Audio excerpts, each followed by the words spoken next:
Chinnaiah alias చిన్నప్ప ఉరఫ్ భీమా ధర్మస్థలలో వందల శవాలు పాతి పెట్టారని చెప్పి దేశం మొత్తం ఒక సంచలనానికి తెరదీశాడు.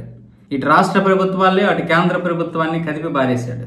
కానీ వీటి వెనకాల ఆ కాంగ్రెస్ ఎంపీ ఎవరైతే ఉన్నారో శశికాంత్, ఈ శశికాంత్ సెంధిల్ చేసినటువంటి పని వల్ల ఈ రోజు దేశం మొత్తం కూడా, అంటే అది ఒక విధంగా బీజేపీకే మంచిదిలేండి, బీజేపీని నాశనం చేద్దాం అనుకున్నారు. చివరికి ఏమొచ్చేసి కాంగ్రెస్ బొక్కబోర్లా పడింది. ఇంతకు మించి ఏం లేదు. అయితే ఈ చిన్నయ్య అనేవాడు చాలా మాయిగాడు. ఇది 3వ తరగతి వరకు ఊర్లో చదివి తర్వాత జులాయిగా తిరిగి ఆ తర్వాత వాళ్ళ అన్నయ్య తన్యాసి ధర్మస్థలంలో సెటిల్ అయిన తర్వాత అక్కడికి 1994లో వీడు కూడా వచ్చి అక్కడ పనికి కుదిరాడు. ఆ తర్వాత 1999లో మొదటిసారి పెళ్లి చేసుకున్నాడు. పెళ్లి చేసుకుని 2006లో విడాకులు ఇచ్చాడు. 2006లో విడాకులు ఇచ్చినప్పుడు అంట భార్యకి భరణం ఇవ్వవలసి వస్తుందని నిరుద్యోగి అని కోర్టులో నిరూపించుకున్నాడట లాయర్ ద్వారా.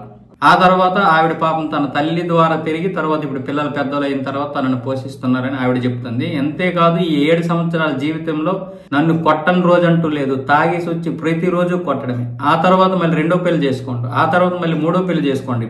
ఇప్పుడు ఉన్నటువంటి భార్య 3వ భార్య, ఆవిడ్ని కూడా మళ్ళీ వదిలేశాడు. ఇప్పుడు మళ్ళీ స్వస్థలం అంటే అతను ఊరు వెళ్ళాడు, సొంత ఊరు వెళ్తే అక్కడేమొచ్చేసి పంచాయతీ వాళ్ళు కొంచెం ఒక ప్లేస్ ఇచ్చి షెడ్ వేసుకోమని చెప్తే ఆ షెడ్ నా పేరు రాయండి అని మళ్ళీ వాళ్ళతో కూడా గొడవ పడ్డాడంట. ఆ విషయం కూడా సిట్టికి చెప్పారు. వీడైతే సామాన్యుడైతే కాదు, వీడు చాలా ముదురు, డబ్బు కోసం ఏ పైనైనా చేస్తాయని ఇప్పుడు తన మొదటి భార్య అయితే చెప్తుంది. డబ్బు అంటే పిచ్చాడికి. ఈ 7 సంవత్సరాల కాలంలో మరి నేను ఆ రోజు మరి ఉన్నాను కదా, అక్కడే కదా ఉన్నాను. 1995 నుంచి 2014 వరకు ఇంతమందిని పాతాను అన్నాడు. మరి నేను 7 సంవత్సరాల కాలం అతడితో కాపురం చేశాను. ఏ ఒక్క రోజైనా అతడిలో భయం గాని పశ్చాత్తాపం గాని లేకపోతే నాతో ఒక డిస్కషన్ గాని, ఈరోజు ఒక చిన్న పాపని పాతానో లేకపోతే ఈరోజు పెద్ద ఒక శవాన్ని ఇలా చేశానో ఏదో ఒకటి అంటాడు కదా, లేదా ఇలా అన్యాయంగా చనిపోతున్నారని ఏదో ఒకటి అన్నాను కదా. ఎప్పుడు నాతో ఆ విషయమే మాట్లాడలేదు.